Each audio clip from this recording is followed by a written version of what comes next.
क्या आप भी कंफ्यूज हैं कि कौन सा कॉलेज आपके लिए बेहतर है? आपके भी मन में पशोपश चल रहा है कि हम कौन से कॉलेज में जाएँ, किस कॉलेज में एमबीबीएस के लिए पढ़ाई करें, कौन सा कॉलेज हमारे लिए बेहतर होगा? इजिप्ट में कितनी यूनिवर्सिटीज़ हैं? तो ये वीडियो आज आपके लिए ही है। गुड मॉर्निंग दोस्तों, मेरा नाम इरशाद है। मैं ईरा ग्लोबल से आपके लिए एक और इन्फॉर्मेटिव वीडियो लेकर आया हूँ।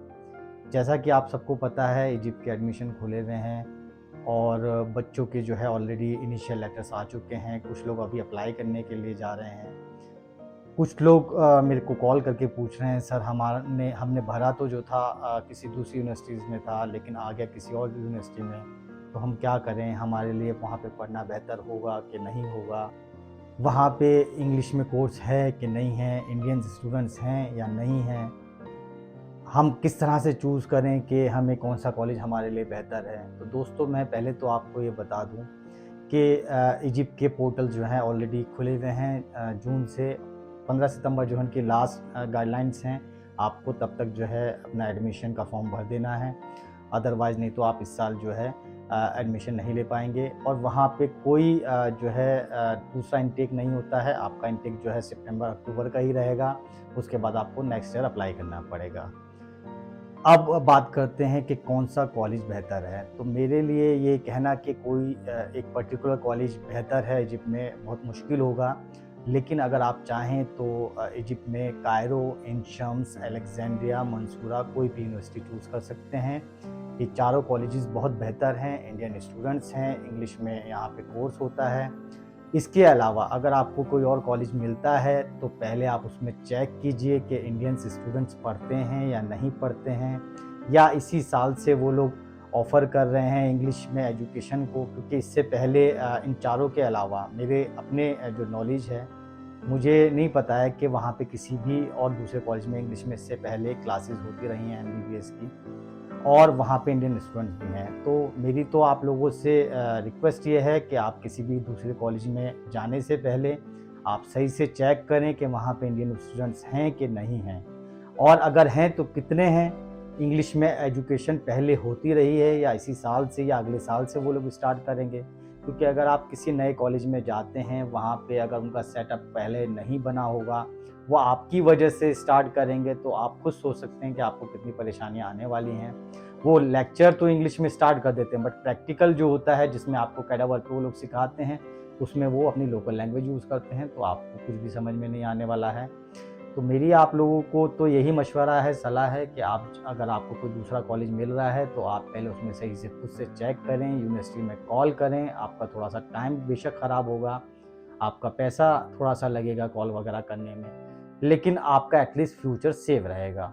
क्योंकि मैं अब तक जो जानता हूँ, जितनी मैंने नॉलेज वहाँ से गेन की है, मुझे सिर्फ़ यही पता है कि सिर्फ़ 4 कॉलेज हैं जिनमें पहले से एजुकेशन इंग्लिश में होती रही है और इंडियन स्टूडेंट्स हैं। अदरवाइज़ दूसरी यूनिवर्सिटीज़ में इंडियन स्टूडेंट्स नहीं हैं, और इंग्लिश में भी पहले पढ़ाई नहीं हुआ करती थी। अगर नया सेटअप बन रहा है तो आप पहले 2-3 साल वेट करें, जब वहाँ पे अच्छे स्टूडेंट्स आ जाएँ, उसके बाद आप जो है वहाँ पे अपने एडमिशन के लिए अप्लाई कर सकते हैं।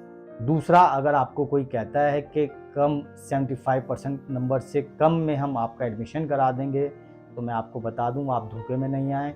75% 10वीं में और 75 नंबर 12वीं में आपके परसेंटेज बहुत ज़रूरी है, जो आपके मेन सब्जेक्ट हैं। जैसा कि मैंने आपको पहले भी वीडियोज़ में बताया है, 10th में आपकी एक लैंग्वेज लगेगी और 3 मेन सब्जेक्ट लगेंगे, और 12th में भी आपकी एक लैंग्वेज लगेगी और 3 मेन सब्जेक्ट लगेंगे।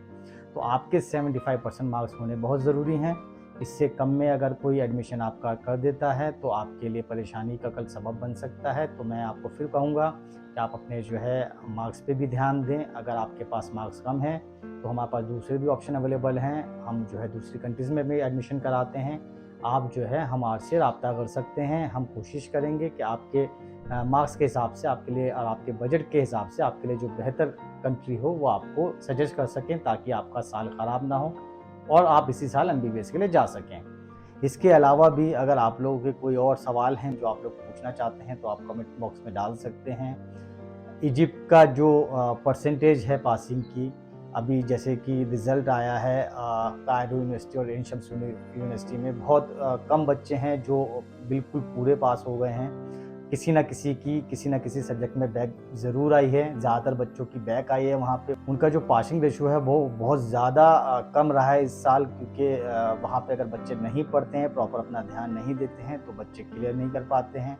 तो मैं आपको फिर बताना चाहूँगा कि अगर आप भी पढ़ना चाहते हैं तो आप इजिप्ट जाएँ, अदरवाइज़ आप इजिप्ट नहीं जाएँ।